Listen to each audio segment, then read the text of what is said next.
ഇസ്ലാമിക ചരിത്രത്തിലെ സുപ്രധാന പ്രവാചകരിൽ ഒരാളാണ് ഇസ്മായിൽ നബി ആയ്. പ്രവാചകരായ ഇബ്രാഹിം നബി ആയുടെയും ഹാജറ റായുടെയും മകനായ അദ്ദേഹം പ്രവാചകൻ മുഹമ്മദ് നബി സായുടെ പിതാമഹ പരമ്പരയിലെ പ്രധാന കണ്ണിയാണ്. ഇസ്മായിൽ നബി ആയെക്കുറിച്ചുള്ള പ്രധാന വിവരങ്ങൾ താഴെ നൽകുന്നു. 1. ശരീരപ്രകൃതിയും സ്വഭാവമഹിമയും. ഇസ്മായിൽ നബി ആയെക്കുറിച്ചുള്ള ചരിത്രവിവരണങ്ങളിലും ഹദീസുകളിലും അദ്ദേഹത്തിന്റെ ശരീരപ്രകൃതിയെയും സ്വഭാവത്തെയും കുറിച്ച് താഴെ പറയുന്ന കാര്യങ്ങൾ പരാമർശിക്കുന്നു. ശരീരപ്രകൃതി. അറേബ്യൻ പ്രകൃതിക്ക് അനുയോജ്യമായ നല്ല കായബലവും വശ്യതയുള്ള മുഖശ്രീയുമുള്ള വ്യക്തിയായിരുന്നു അദ്ദേഹം. വേഗത്തിൽ ഓടാനും വില്ലുന്താനും മികവുള്ള ശക്തനായ ഒരു യുവാവായിരുന്നു. സ്വഭാവ സവിശേഷതകൾ. പരിശുദ്ധ ഖുർആൻ ഇസ്മായിൽ നബി ആയെ സഹ്റൂപ്പും സഹനശീലൻ, ഹലീം, വാഗ്ദാനം പാലിക്കുന്നവൻ, സ്വാദിഖുൽ വഅദ്, ക്ഷമാശീലൻ, സ്വാബിർ എന്നീ വിശേഷണങ്ങൾ നൽകി ആദരിച്ചിട്ടുണ്ട്. അല്ലാഹുവിന്റെ കൽപ്പനകൾക്ക് പൂർണ്ണമായി കീഴടങ്ങിയ വ്യക്തിത്വമായിരുന്നു അദ്ദേഹത്തിന്റേത്. 2. ജോലിയും ജീവിതരീതിയും. വേട്ടയാടലും അമ്പെയ്ത്തും. Hunting and archery. ഇസ്മായിൽ നബി മിടുക്കനായ ഒരു അമ്പെയ്ത്തുകാരനും വേട്ടക്കാരനുമായിരുന്നു. അമ്പെയ്ത്ത് വിദ്യയിൽ അദ്ദേഹം വളരെ പ്രശസ്തനായിരുന്നു. ആടുവളർത്തലും കന്നുകാലി പരിപാലനവും. അന്നത്തെ പ്രവാചകന്മാരുടെ പൊതുവായ രീതി പോലെ ആടുകളെ മേയ്ക്കലും മൃഗപരിപാലനവുമായിരുന്നു അദ്ദേഹത്തിന്റെ പ്രാഥമിക ഉപജീവനമാർഗം. അറബി ഭാഷയുടെ വികസനം. യമനിൽ നിന്ന് മക്കയിലെത്തിയ ജുർഹും ഗോത്രക്കാരുമായി ഇടപഴകിയാണ് അദ്ദേഹം ജീവിച്ചത്.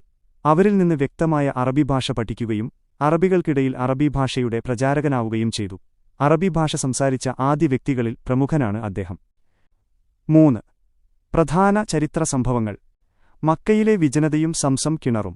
ഇബ്രാഹിം നബി അല്ലാഹുവിന്റെ കൽപ്പനപ്രകാരം ശിശുവായിരുന്ന ഇസ്മായിൽ നബിയെയും ഉമ്മ ഹാജറ റയെയും മക്കയിലെ വിജനമായ താഴ്വരയിൽ ഉപേക്ഷിച്ചു. ദാഹിച്ചു വലഞ്ഞ കുഞ്ഞിനായി ഹാജറ സൊഫാ മർവ മലകൾക്കിടയിൽ ഓടിയെത്തിയപ്പോൾ ഇസ്മായിൽ നബി കാലിട്ടടിച്ച ഭാഗത്തുനിന്ന് അല്ലാഹു സംസം നീരുറവയുണ്ടാക്കി. ബലിദാന സംഭവം. അദ്ഹീന. ഇസ്മായിൽ നബി യുവാവായപ്പോൾ മകനെ ബലികഴിക്കാൻ അല്ലാഹു ഇബ്രാഹിം നബിക്ക് സ്വപ്നത്തിലൂടെ കൽപ്പന നൽകി.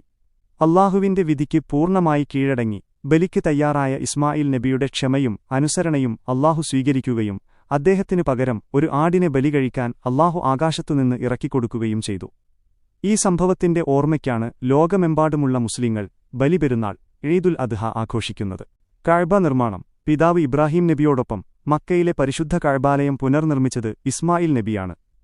നിർമ്മാണവേളയിൽ ഇരുവരും പ്രാർത്ഥിച്ച പ്രാർത്ഥനകൾ ഖുർആനിൽ പരാമർശിച്ചിട്ടുണ്ട്.